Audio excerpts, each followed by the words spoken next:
Stenography Hindi के डिक्टेशनों के नियमित अभ्यास के लिए यह चैनल बनाया गया है। आपकी सफलता ही इस चैनल का उद्देश्य है। सबसे पहले अपने इस चैनल को सब्सक्राइब कर लें, साथ ही आगे के अपडेट्स के लिए बेल आइकन को प्रेस करना ना भूलें। डिक्टेशन का समय 5 मिनट।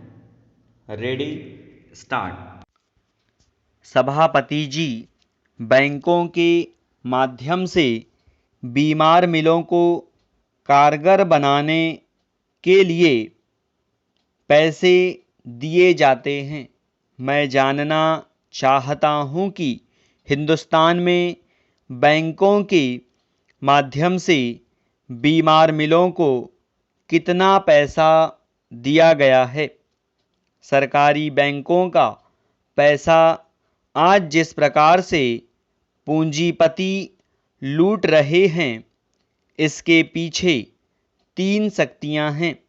इनमें से एक तो वे लोग हैं जो बैंकों के मालिक हैं या बैंकों के कर्मचारी हैं, दूसरे पूंजीपति हैं और तीसरे बड़े बड़े सरकारी मुलाजिम हैं। पैरा, श्रीमान, जब इस देश के पूंजीपति अपनी मिलों का पूरी तरह से शोषण कर लेते हैं तो फिर वह मिल बीमार हो जाती है और वे सरकार के पास पैसा मांगने के लिए जाते हैं। बैंकों की यह जिम्मेदारी होती है कि वह मिलों को या उद्योगों को पैसा दें।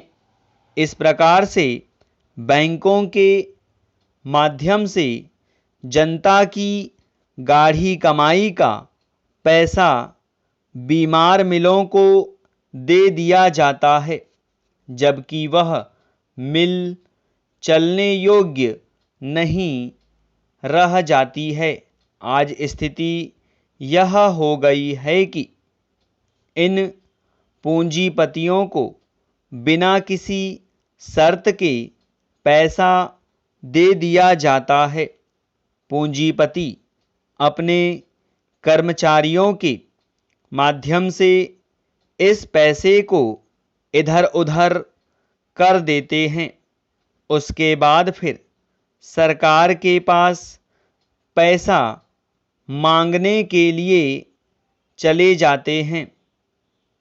इसके प्रमाण के रूप में मैं आपको कई मिलों के उदाहरण दे सकता हूँ।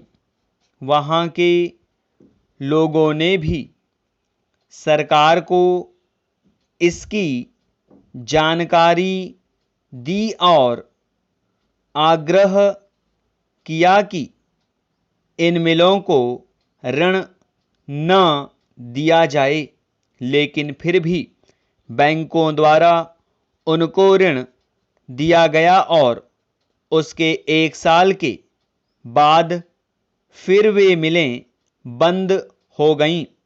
इसलिए मैं सरकार से आग्रह करता हूं कि सरकार ऐसी मिलों को अपने हाथ में न ले जिनके चलने की कोई संभावना नहीं है।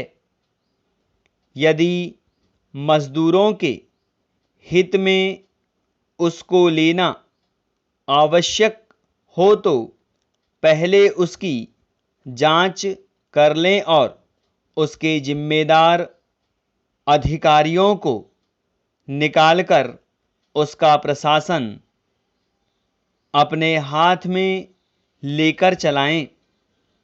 अभी आप उस मिल को ले लेते हैं, फिर उसको चलाकर उनके मालिकों के हाथ में सौंप देते हैं, जो फिर इस मिल को बीमार कर देते हैं। अति आवश्यक होने पर ही मिलों को वापस उनके मालिकों को दिया जाए।